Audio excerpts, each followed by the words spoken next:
Well, the time is just gone 5 minutes past 8 as we continue with our panel discussion this evening on Wednesday night with myself, Inayet and wonderful you are able to join us. We welcome our listeners, our viewers on Salam Media to the show this evening, and we are coming to you on the various platforms of Salam Media, including our Facebook and YouTube channels, where you can view this interview live and also on all the other audio channels where you are able to listen to us. Now, the one a major talking point in South Africa in the last few days has been the Constitutional Court ruling to release the killer of Chris Hani, Janusz Walus. Now, this has been a major talking point. We've seen a lot of reaction to this decision by the Constitutional Court and this ruling of the Constitutional Court. And we've seen political parties, we've seen parties like the EFF reacting, and they issued a press release on the 21st of November, which was on Monday. And they have made it very, very clear that the decision to release Janusz Walus is careless, insensitive, and regressive. And this would obviously cause or with regard to the insensitivities surrounding his release, this will invoke people to instability in the country. Now, to take this discussion further, we have got a panel that is assembled this evening, and we are joined by Kim Haller, and also we are talking with Kodisang Bokaba. Kim is obviously an author and also has been on Salam Media on a number of occasions. As always, Kim, welcome to the show, and an absolute pleasure having you part and parcel of this discussion that we are having tonight. Thank you. I'm very pleased to be here and to be with such an esteemed Pan-Africanist, and I look forward to hearing his views on this very sad moment in our history. Yes, and Kodisang, good evening to you as well. And as Kim mentioned, a Pan-Africanist, and as we speak, I see we have got load shedding, but fortunately, I've got Plan B, so I'm not left in the dark. But and also a social justice activist. Welcome to the show, Kodisang. Salam alaikum. Walaikum salam. Right, Kim. Thank you, everybody. Kim, I know you feel very, very strongly, and you've already sent me some of your tweets with regard to this ruling by the Constitutional Court. Now, tell us, why do you feel the way you do? Well, first, to your listeners and your viewers, I apologize. Well, I suppose I shouldn't apologize. I am in the dark, like many other South Africans, because we have a government and an ISCOM that is run by a very mediocre white man, and we should expect nothing less. Actually, we are plunged into darkness, and perhaps this week it's appropriate that we're all speaking in the dark, because I would call Monday a Black Monday, because we saw the release of a ruthless killer of one of the greatest liberation fighters that the ANC certainly has ever had. And the decision to release him is heartbreaking for the family. And I can only extend my absolute condolences once again to the Hani family. I think for us, those of us who've tried to fight for justice in this country, it took us right back to that very day that he was killed. We all remember where we were, that bloody body in a driveway in a suburb. And this work was done, this brutal act was done by a white foreigner, actually. And I thought it's ironic that there's so much xenophobia in our country at the moment. But we forget about the damage that white foreigners, including myself, have done to this country.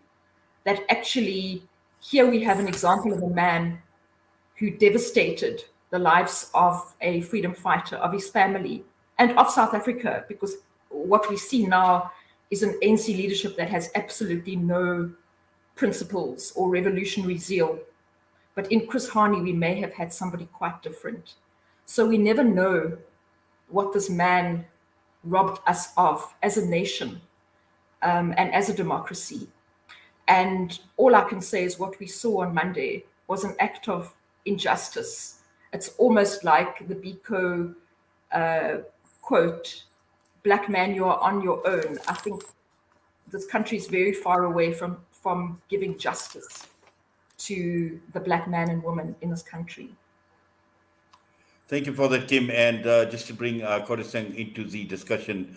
Now, Kodisang, Kim articulated so well what Chris Hani actually meant for the nation and what this country has actually lost in a Chris Hani. And I'm sure if he was alive today, we would have seen a very, very different South Africa, perhaps, because we know what Chris Hani actually stood for. I see Kodisang is actually buffering at this point in time. So, Kim, just let's just expand a bit on Chris Hani and what he actually meant for this country, and also in terms of what this country potentially have lost as a result of his killing and his murder. Well, Chris Hani came from the most humble of environments, like so many Black people of his generation. And he stood for, I think, everything that was right in the ANC, which we no longer see. And he warned about revolutionaries who become part of the elite circles, which many of his ANC so-called comrades have done today. And people who met him will speak about his down-to-earth revolutionary stance, that he remained true to who he was. And because he had been raised in poverty in the Eastern Cape, he never detoured from his roots. He felt poverty very, very deeply. And the resonance that he had with ordinary South Africans, Black South Africans, particularly the poorest and most marginalized, was, I think, second to none. And it's something that we don't see in the current ANC. We see a very great distance. But I suppose for most white people, he was a monster. There's been a demonization of people being in, communists, and that's what Janusz had said. He had wanted to kill communism, and because that was a monster. Where what we're seeing today is a capitalism that is keeping the majority of this people, of the people in this country, completely prisoners. But I see we have our esteemed guest back, so I look forward to his views. Thank you. Yes, Kodisang, welcome back. And we were just talking with Kim and looking at the personality of Chris Hani, of what he stood for, his value system, and the impact that he would have, he would likely make to the country, and looking at South Africa, where we are today under the ANC government, would we have seen a very, very different South Africa with a person of the stature of Chris Hani? I think we when we deal with a character of Chris Hani's stature, firstly, we must take him in his historical context. One, you are dealing with an activist that had lived in the rest of Africa, Zambia, Angola, Zimbabwe. At the time, these countries were getting independence. And he had amassed a lot of experience with him coming home. But he did not have the illusion of utopia. He understood the post-liberation, the post-first election dispensation, and he has seen it in Angola, as he has seen it in Zimbabwe, and he has seen it unfold in many African countries where the liberation movement had become reactionary and no longer espoused the values of liberation. At the time he was killed, it's very also important to say, he had become a man of peace, but a very cautious popular leader who had said, if the ANC of tomorrow becomes the national party of yesterday, and as I would paraphrase Nelson Mandela, we must do to it what we have done to the national party. Now, that is a very profound statement.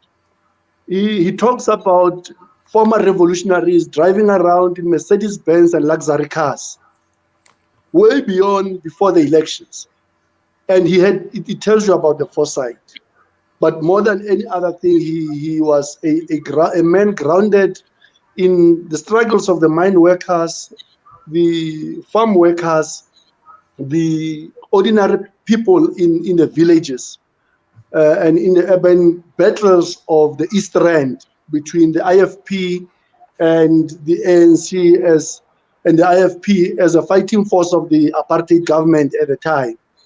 And both the liberation movement, the PAC and the ANC, been pitted against each other and the rest of the communities on what became black on black violence. But the TRC teaches us differently that this whole charade had been masterminded and controlled by the decogs of this world. Now, when we deal and talk about the Janusz Walus parole, it's also important to say it happens within the confines of a post-1994 constitutional state, which is ran and administered by the organization he belongs to. Now, there are no confines. It is the same organization that has paroled, using the same legislation, has paroled killers like Eugene de Kock and paid them, continue to put them on the state salary at any given time. Guys who had confessed to massacring and killing the liberation struggle fighters, who have mercilessly confessed to crimes against humanity, burning human beings alive, while having braai and enjoying meat on the side. It is in the hands of the ANC that other liberation fighters that do not belong to the ANC and some that belong to the ANC continue to be incarcerated in the prisons of this country, irrespective of what we deal with. It is in the ANC's hands that the Truth Commission has made recommendation for the prosecution of certain elements of the apartheid security apparatus. If you read the TRC report, it is clear on what should have happened on issues of reparation. But it's the same ruling party that has failed to do all these things. Now, if we are to follow the behavior, the track record and the tendencies of the ANC, equally on the issue and the death of Chris Hani, the ANC itself, except the SACP, the ANC itself has been found wanting in terms of a voice, because it has not followed up on many of the things that it should have done to get justice for victims of apartheid.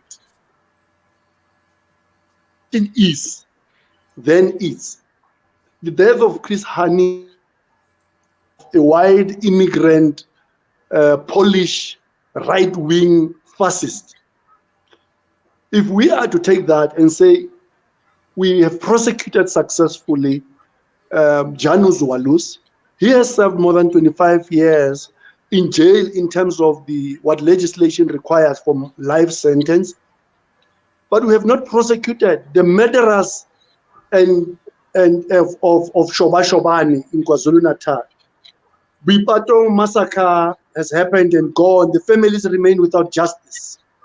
The Kimberley massacre, the killing fields of KwaZulu-Natal Midlands, we have not seen prosecutions.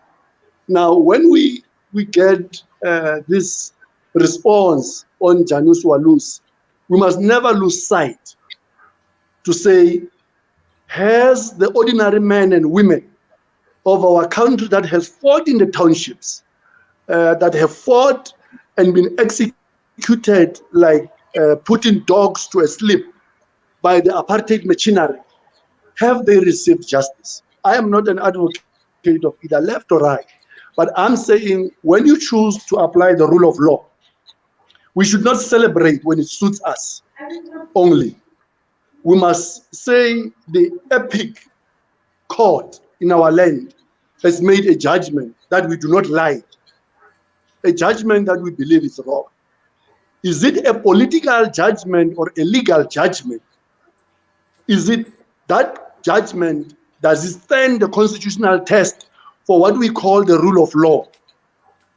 We debate those. Are we saying that prosecution, in light of the ANC continuing to incarcerate former APLA, Azanla, and MK cadres in jail after many years, and denied them parole after they've served more than 25 years? That judgment, what does it say and what does it spell for all those participated in the struggle against apartheid? Chris Hani was an embodiment of struggle. You know, when you listen to songs that we sang as young people across political lines, when you listen to tales of the Wanki detachment and its operation much southwards in Zimbabwe towards South Africa, you read stories of commitment and struggle, selflessness that he gave his life to. But in recognition of that, you see, you're dealing with a family man, a life which was taken from the children, a man who was shot in full sight, full view of her daughter, a man whose pictures, you know, international media, you will never see the bodies in Ukraine. You'll never see the bodies in Lebanon. You will never see the bodies after the collapse of a building or an earthquake in China, Japan, or anywhere in the Western world. But a leader whose body lay there with blood oozing from it covered, and his comrades like Tokyo Sehwale and Bazima Shilowa crying tears as they watch one of their own having fallen because of the gun of a right-wing fascist. And let's also understand that apartheid South Africa did not only recruit when it got white people coming in post-World War II, coming to South Africa, it did not get the best. It got the worst, in fact, from Germany, from Namibia, from Poland, from the rest of the world, because apartheid machinery was building infrastructure to defend itself against an invasion of what they call the frontline state. So the actions of Janusz Walus and the Conservative Party that he represented, for some of us, must be viewed in the context of the bigger struggle, where is pushback which has been put. And as I rest, colleagues, we must never forget where the National Party is buried, because the National Party is buried in the bosom of the ANC. The National Party's grave is there, and therefore the behavior of the ANC might not look normal to a normal black man and a progressive white lady like Kim. But for those that have buried the National Party and its secrets inside that organization, they know more than we know. They understand more than we understand, and they understand that the deals that they have made. If we say anything, for me, it's to raise those intellectual issues and how they affect an ordinary man, the rule of law, social justice, and the empirical necessity of a post-1994 constitutional democracy that the ANC continues to administer for the exclusion and on behalf of the exclusion and to the exclusion of black people and African people in general. Thank you. Yes, Kodisang, and as you mentioned, they know more than what we know. They understand more than what we understand, and I think this is very, very profound. This is very, very powerful, Kim, because I think any rational person, and to try and think of the motivation by the Constitutional Court to make this ruling in releasing Janusz Walus. I'm trying to actually wrap my mind as to what the motivation would be. When one looks at the EFF, they've made it absolutely clear, and they talk about it being insensitive, they talk about it being regressive, but also at the same time to spit on the grave of Chris Hani, who died fighting for the freedom of the country. Now, this is how strong a party like the EFF feels, and also, in terms of what you've articulated on Twitter as well. It is clear that there is a lot more that there is to this that actually meets the eye. Yes, absolutely. And you know, I think it's painful even for those of us that once believed in the ANC. And I think I've been on this program before where I say these things with pain because, you know, I was a member of the ANC, I was very enthusiastic. But what it's doing more and more is unmasking itself as a party that is really not on the side of Black South Africans. And I mean, that history lesson we've just had was just very illuminating.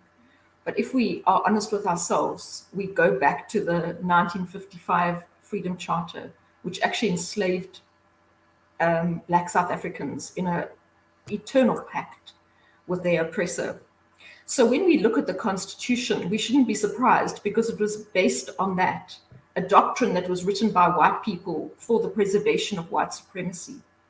And the ANC, I think the Chris Hani matter raises issues about a level of betrayal in that party, not only of its own comrades, but of Black South Africans. And I think perhaps in a way we should look at this as the start of seeing the big secrets that need to emerge. And the fact that major leaders in the ANC, presidents, ex-presidents, current, well, I don't know if we can speak, well, let me not speak about Ramaphosa as a current president, but we see great, you know, the leaders of the ANC also protecting each other. And we have to ask for why is that happening? But what is clear is that the story of 1994 has been told incorrectly. What we saw was a stillborn democracy, the sidelining of Black liberation. And what's clear is that under the ANC government, there will be no Black liberation for people like myself as a white person. You know, we have a wonderland of opportunity. We have justice. I mean, that a white man who's caused such devastation, a foreigner at that, that we are worrying about his rights when he's caused so much devastation, to me is not surprising in a South Africa where the judiciary and all organs of society are geared towards the interests of white South Africans. And in my book, I've written about we need to face these inconvenient truths. And perhaps a terrible miscarriage of justice, like we've seen this week, will force people to actually stop believing in myths such as the Rainbow Nation, such as the ANC, such as this New Dawn, where we're all sitting now in the darkest hour of our democracy. Yes, I see there's a comment that says court had no choice in terms of the rules of parole, and perhaps, you know, we will get a comment out of there, and that comes from Piers Pigo. But Kodisang, just you know, coming back to a point that Kim had made earlier, and we know what Chris Hani stood for. Obviously, you know, Kim mentioned the whole question surrounding, you know, his communist ideology, but also looking at the ANC and where the ANC has actually moved, or how far it's moved away from where what Chris Hani had actually stood for. And you articulated quite a bit earlier on. But looking at the ANC, and there is this thinking that the ANC, or this perception, and I'm sure it is justified, that the ANC has become more capitalist than the capitalist nations themselves as well, which goes, you know, against, in the context of Chris Hani, which goes against what the man had actually stood for. You know, you spoke about the rural community, you spoke about the farm workers, and where are these people at this point in time? In fact, many of them are actually saying that they are worse off now under a democratic ANC government than what they were before. In fact, I always say the ANC has outperformed the National Party in terms of excluding the African people and the Black people in general from the center of a living in this country. It has become the greatest defender of white privilege. The ANC has become the barometer of what not to do. You know, it makes the National Party look good. And I'll make two typical examples. When, before 1994, we called the four-roomed houses that the National Party built for, we called them matchboxes. The ANC came and with the RDP program, which looked progressive on paper, but once it started implementing, it went worse than the National Party. Two, the critical issue that Kim raises, and I want to latch onto that. What happened in Kliptown? Two critical things happened. The ANC of 1912 as a liberation movement got off the rail. You know, when you drive on a freeway and you off-ramp, and you find it difficult to then come onto the freeway because in the process of off-ramping, you have given people a ride on your car that were cheering on and telling you are on the right course, because the path that you were taking is taking them where they are going, not where you wanted to go. So they are cheering you on because you are taking the right direction to where they are going, not where you set to go in the beginning of your journey. What you also have in 1994 is a change of administration. The National Party changed, but the policy and the direction of a capitalist society that excluded black people from any meaningful role in the state remained. You had then a buffet of shares that were dished out to those that could not make it to parliament through black economic empowerment vehicles like NAIL, to Tato Motlana, Cyril Ramaphosa, and the rest of them, that became overnight billionaire without doing any hard work. Now, and that is why they have become the greatest defenders of a system that dishes out injustice for black people. When you look at the last 5 years of police brutality, the last 5 years of police brutality has been characterized since Marikane, even characterized by the police at the slightest provocation acting so violent against protesters for community service. And then you have right-wing racist organizations that march into Pretoria, into the CBD without a permit, blocking roads and everything, and the police are cheering them and giving direction because inherently the South African police has not been trained to deal with white people when white people misbehave. It has been trained to deal with black people and African people every time at the slightest provocation. Chris Hani embodied that true non-racial character of a leader who was able to say, people, these are the issues, this is where we are going, but we might meet challenges on the road. If I off-ramp as Chris Hani, you must be able to take the ownership of this car and force it back onto the freeway. Now, what you have now, and the outcomes, that's what I'm saying to you, what are we saying about social justice, equity, and the marginalization of the majority? You cannot discuss the Janusz Walus judgment outside the constitutional imperative. If I am to speak of it, maybe I'm blinded equally by my legal training, but if I'm put to take the cap of the law and the rule of law aside and to discuss the politics only and make a political statement, I would say we must never allow characters like Janusz Walus and Clive David Lewis and Eugene de Kock to see the other side of eternity, because we are sending a message to those that challenge the parole board, rightly or wrongly, that the court is at their service. They can always turn to the court every time they do not find, their opinions do not find resonance in the political space. And that is why you see a situation where AfriForum will not bother to contest elections, but AfriForum will litigate together with Solidarity at the slightest provocation, and they will win every time in court, because the judges that sit and adjudicate over them are so scared of making the judgment they should be making. You can take the issue of name changes, for example. A judge will tell you and struggle in their judgment to justify why should a name like Kafor Kral not be changed. A name in Kafor Kral, you know, say you can't change Kafor Kral. There must be due consultation. And you're like, firstly, this is derogatory. This is insulting. You have put it on Google Maps, you know, after all. But that is the role of somebody who has been appointed by to administer a system. That is somebody who goes out. You know, if you had to ask if Hani would have done it, I'm not a rocket scientist.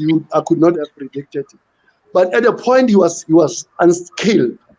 You'd say, would Hani have went out and taken loans against the future incomes of the country and taxes of the country? Take loans to build solar energy when we sit on so much coal.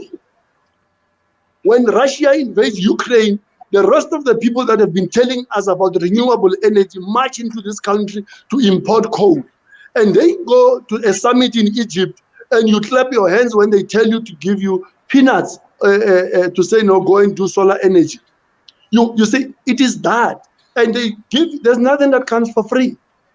The ANC understands where the international support it's having comes from. It understands that these things that it's doing at home is guaranteed by international role players. If it deviates, if it dares to even think about doing what is right for the black majority, and to start challenging the status quo. You know, Hani was a communist. Nationalization is at the center of wills of society. You know, is at the center of. Would Hani have agreed to the privatization and unbundling of Eskom, the privatization and the unbundling of Telkom, the privatization and bundling, the total destruction of the railway infrastructure under the ANC, the privatization of the net, which was built by apartheid government to create jobs for poor white people, to build internal capacity to resist what it called sanctions. Will under Hani, Sasol have been privatized? Would we sit with a situation where we depend on petroleum products when we're sitting on coal instead of using the technology that we have to produce cheaper fuel for our people at home and export enough? Because it is those critical questions that as a society, when we debate the untimely death of Comrade Hani, we must say, have we off-ramped on the freeway? Are those that are cheering us on as we march and drive into this road that we have off-ramped on, are they the people that we went out of our destination on the freeway to deliver for them? Where are the people of Wipatong, where are the people of Sharpeville? Where are the victims and the men and women of Soweto? And you see, the last irony of this thing is that the present generation of 70-year-olds and 75-year-olds and 65-year-olds and 60-year-olds that are in parliament, they were the young people of 1976. They were the irony of it all is that they were the young people that set out to collapse apartheid. And why is it that now that they have the levers of power, they no longer feel they should do it? It is because the state capture has happened at the party level. The party that set out on a drive from Pretoria to Bloemfontein on a freeway has been off-ramped at Vereeniging into somewhere. It was derailed in Kroonstad. And now it is no longer going to Bloemfontein on the freeway. It's going to pass by Kimberley first and go into to Mpumalanga first. So you say, these people that were young people fighting against apartheid, have they stood true to the ideals that they fought for? No. These people that were a generation of 1986 that fought with nothing against the apartheid in townships and made townships ungovernable, do they have everything? No. These people that are in parliament that were in Bagamoyo, that were in Quattro camp in Angola, that were in Zimbabwe, in Mazwingi and Gweru, and all these liberation movement camps who have now entered parliament, are the ideals of struggle that they stood for still the same? The answer is no. The last example I will make, you have a cabinet that is dominated by Communist Party members. But the same cabinet, the party that Comrade Hani was a member, but the same cabinet that decides on privatization, on the unbundling of state, that cuts the budget on higher education, that cuts the budget for health, that people like Hani advocated for universal access to healthcare. These are people who manage public service with GEMS medical aid. They are public servants in the department. Then they go and get their services from Netcare and Discovery because they do not use the very service that they administer. Now, it is those things that I'm saying when we discuss the judgment of Judge Zondo, we must raise those questions and say, this Janusz Walus politically does not deserve to get any other thing. But we are not making a legal argument because he almost plunged this country into a civil war. He caused so much lives as a result of his own action that this country will never recover. It's not only Hani who was killed. The dreams and wishes of so many young people were destroyed as a result of the death of Hani and the violence that followed in an attempt to disrupt the election. Remember Nelson Mandela in that area said to declare, for me to call on our people to pause the unrest and the demand for the arrest and prosecution of Janusz Walus and all other people. Give us an election date. Now, the election comes because Hani has lost his life. They do not come as a present because the ANC has done something spectacular. No. They come because the National Party can no longer manage the townships and the chaos and anarchy. The young people have taken to the street and they see the state will never function. The international community puts pressure on de Klerk and the National Party to announce the date of the election, and the rest will be done once the date of the elections has been done, the timelines and everything. And that's why we had a two-stage constitution, the interim constitution and the final constitution that basically reflect the Freedom Charter that says land belongs to all of it. Those that took it by the barrel of the gun and those whose land was taken. And therefore, off-ramping from the primary cause of struggle in this country. Thank you. Yes, thank you for that. And also, Kim, your tweet was, I'm just going to read out this comment quickly. Hugely ironic that the court ruling was made while the protesters from Kolomani were continuing their Kalela protests around the unfinished business of reparations. Sadly, this issue has been ignored by almost all commentators.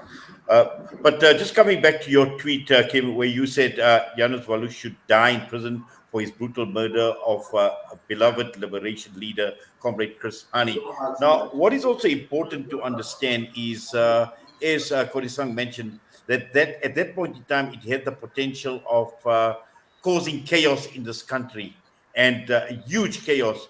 But in the absence of credible leaders like Chris Hani and what we have at this point in time within the ANC government, we are still suffering the impact of not having leaders like Chris Hani, and that is the reason why this country is where it is at this point in time. This is the reason why we've got millions of people that are basically starving, the poverty line, food insecurity. There are millions upon millions who rely on pittance, on state handouts. Now, all of this, in the absence of having credible leaders like Chris Hani, this is the result why this country is suffering. And Kodisang spoke about loans, spoke about what had taken place in Egypt with COP27. And, we know that South Africa at this point in time, we are heavily indebted to the entire world and all because we've moved away for what true leaders like Chris Hani actually stood for.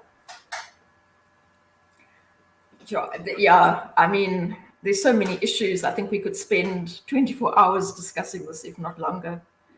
But, let me just speak about a few things. To quote the man himself, Chris Hani, he said, for those that want social justice, those who want peace, we must fight for social justice. But that has never been the mode of South Africa's ANC leaders. Because the minute they won the struggle, they just became part of the so-called white interest group. So we shouldn't expect social justice for the majority of Black people, because the government may be Black, but it's not serving those interests. And, we see, I think the last time I was on your show, definitely too long ago, we were discussing, I think Elizabeth, the Queen, had died, and we were discussing whether this was a tragedy or not. And I said, no, I think it's wonderful that she's died, and I'm certainly not crying for her. And we tend to glorify, it's so ironic that the president now of this country is sitting with the king. And when I said the last time on the show that we're a colony, and people were very upset with that comment, but we are, and we continue to be. So we are selling out the country right now, or the colony, to get the endorsement and affirmation of Western leaders, in terms of the electricity matter, in terms of the debt matter. So when Cyril Ramaphosa said, I'm going to do an investor roadshow, in fact, he's just sold out the country, and that's going to become increasingly true. The future generations that come after us are going to be economic slaves for generations and generations to come because of this. But I wanted to answer, I think there was an earlier tweet by Pierce who was speaking about that we needed, this man should be released now because he's fulfilled his parole conditions. But I did another interview quite a while ago, and I said, what we think in this country is that justice and law collide and sit side by side, but they don't. Certainly not in the case of Black South Africans. We have APLA prisoners languishing in jail, and we have mass murderers such as F.W. de Klerk, who should have rotted in jail, but he spent his last few days in the luxury paid by the state and by taxpayers so that he could live a dignified life. So we've got, I think the analogy of going off course is actually very profound. We have completely gone off course. But we have to ask the question, could we have got off course so badly? Is it because of the ideological poverty of the ANC? Or is it by design that we were meant to take a side route, that the masses were told we are on this path, but all the time, from the very beginning, the course was set by the white man's agenda so that we would serve, that we would take Black liberation into the side alleys and continue supersizing white privilege and economic supremacy. So that we've gone off course is not in denial. Why we've gone off course is a big question, and it may be linked to secrets and answers and untold truths about the Hani assassination in the first place. And just my final comment on this is, people are worried now, white people are worried now about violence happening. And I say to them, what Black people have done in this country to avert violence against white people, it's a miracle that there's been such tolerance, especially in the face of white people who have shown absolutely no compassion for fellow South Africans. This new generation, there's been no reparations. To me, the notion of forgiveness has been completely abused, and it's shameful that white people do not see the violence in the everyday life that most Black people in this country have to live. And yeah, anyway, I just think we are so off track. And I think when Mama Hani said this country's finished, yeah, I don't think she's wrong, actually. I think there's very little hope if we continue along this road. Thank you. Well, thank you for that, Kim. And also, Kodisang, interesting, and just a comment from my side, now that our president is gone to the UK and meeting the King, and talking about the Commonwealth, and we're part of the Commonwealth. And I always say, I said, what is so common about the wealth? Because on the one hand, you had all these colonizers that colonized 50 odd countries right across the entire world. They raped, they killed, they stole, they looted, and all of it is sitting in London. So what is so what is so common about the wealth, and that's left us and all the other countries that the British have colonized in poverty, and all the problems that we see, the social evils that we see right across the entire world. And again, it's a question of justice, and that's what we've been talking about, social justice, and that is what Chris Hani actually stood for as well. We've got about 10 minutes, and I think we're going to obviously wind down and just looking at where we are at this point in time. If this man gets released, what does this actually mean, Kodisang? Let me start by a very ironic example and then get to what does it mean. I had the privilege of being at Robert Mugabe's funeral, attending it from end to end. Now, when you sit there, and the state president Ramaphosa was there, and when you sit there and all the leaders are coming in, you can go and watch it. It amongst Africa, it's interesting to look how it's treated differently, because there's a general belief to say equally, while Zimbabwe is in a crisis now, South Africa owes a lot of what is happening here, including to Zimbabwe, because when in 1990 ZANU-PF wanted to act against the settler colonial farmers who owned the land, it is the imperial forces, the Commonwealth and all of them that says, no, if you act against these people, you are going to create disruption, and the white people in South Africa might not agree to wait a bit until in 2000, where the waiting a bit collapsed. What does all this mean? Look, the question is, what are we bequeathing to our children? Has what Kim and the older generation of activists fought for been achieved? Do we have something to call our own? I will tell you, I say no, because we remain in a country where the land remains exactly in the hands of those that have acquired it through the barrel of the gun. We remain in a country where public amenities remain for only those that continue to become voting cattle of the ANC.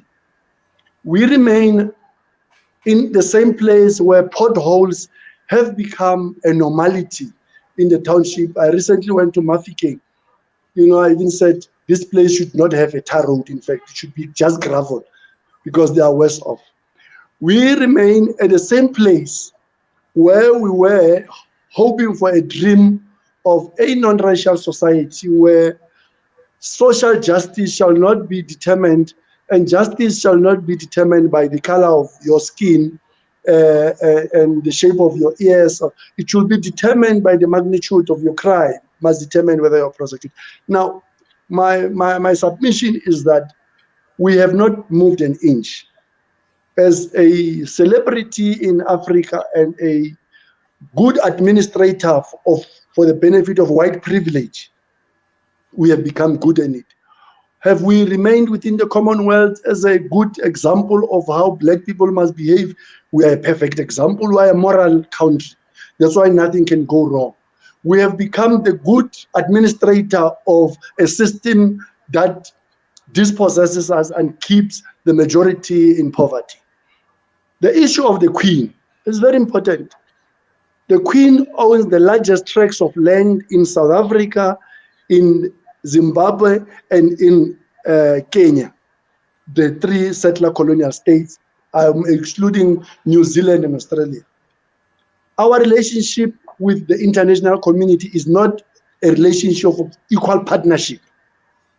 It's a relationship where we have become beggars because we know why we continue to dominate the majority in parliament. We know why we continue to spend R1 billion on the election when the rest of the country does not have light, it has got potholes, it has got load shedding. Now, the issue is very simple.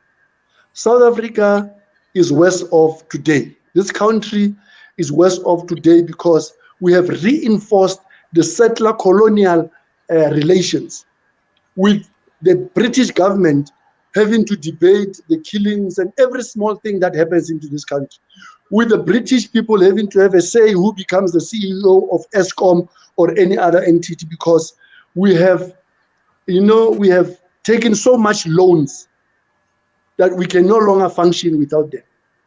And we do not want to risk saying we are unable to pay. In fact, yesterday in a trade union movement, a workshop where I was invited to, I said to them, we have taken so much loans that our children will not be able to pay it.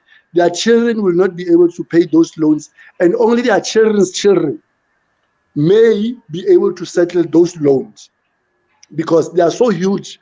It does not make sense for us to do that because international community uses loans to hold you accountable.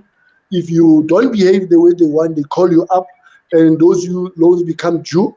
They will sanction you without saying you're under sanctions, without following the United Nations regulations.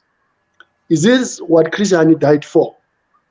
His political party, the Communist Party of South Africa, if it's existing, or the South African Communist Party, because I should answer that. I saw Solima Paila behind Chris Hani's wife.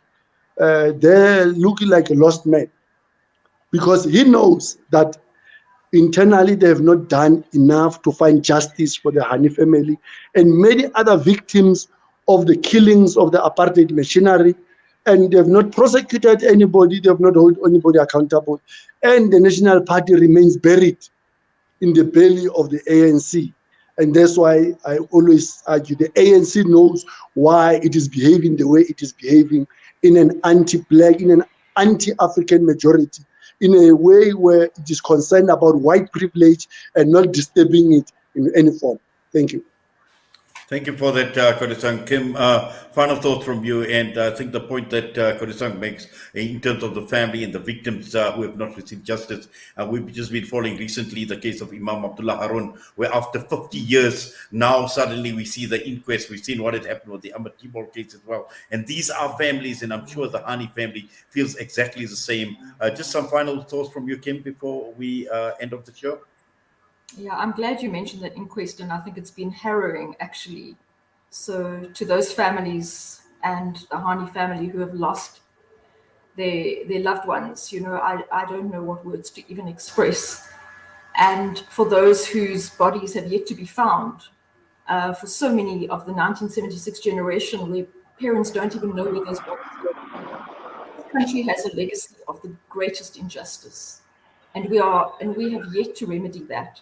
And you mentioned earlier, the EFF, and I must say, well, also as an ex-EFF member, although, I think that they have really been at the forefront of pushing a very important narrative. And I think it's going to take young activists who will no longer tolerate this nonsense of white supremacy and leaders who are just propping that up. So perhaps it's in the organizations of the youngsters within these new formations, within the PAC, within the BLFs, within those young, vibrant Black consciousness type organizations that we're going to see some change. And in the social justice activists that I think are going to bring things to a place that the older generation, like myself, we tried and we failed dismally. And just in conclusion, I'd like to say to you and to the channel, to have debates of this nature, I really applaud you, because we don't see this across South African media, and it's a very valuable and valued platform. And I thank you, because I hope young people are watching this tonight and and getting a very, very different perspective to what the main stations are presenting. So I thank you. Well, we thank you, and we do appreciate your sentiments as well, Kim. And it's always an absolute pleasure. And I know you've always been willing coming on and being part of these discussions. And I'm sure we're going to have a lot more as we, proceed. And also with the elections coming up and the electoral conference coming up as well. There's just so much more we can discuss and unpack. And looking forward to further discussions and as well for you as well, Kodisang. Wonderful having you part and parcel of the discussion tonight here on Salam Media. To both of you, we wish you well and please take care. Good night. Yes, that brings us to the end of the discussion, another edition of Wednesday Night with myself, Inayet, the ConCourt ruling on Chris Hani's killer, Janusz Walus, and that was Kodisang Bokaba and Kim Haller with us this evening. And with that, I'm going to be signing off. It's been wonderful being in your company, as always, for myself and the team. Assalamu alaikum wa rahmatullahi wa barakatuh.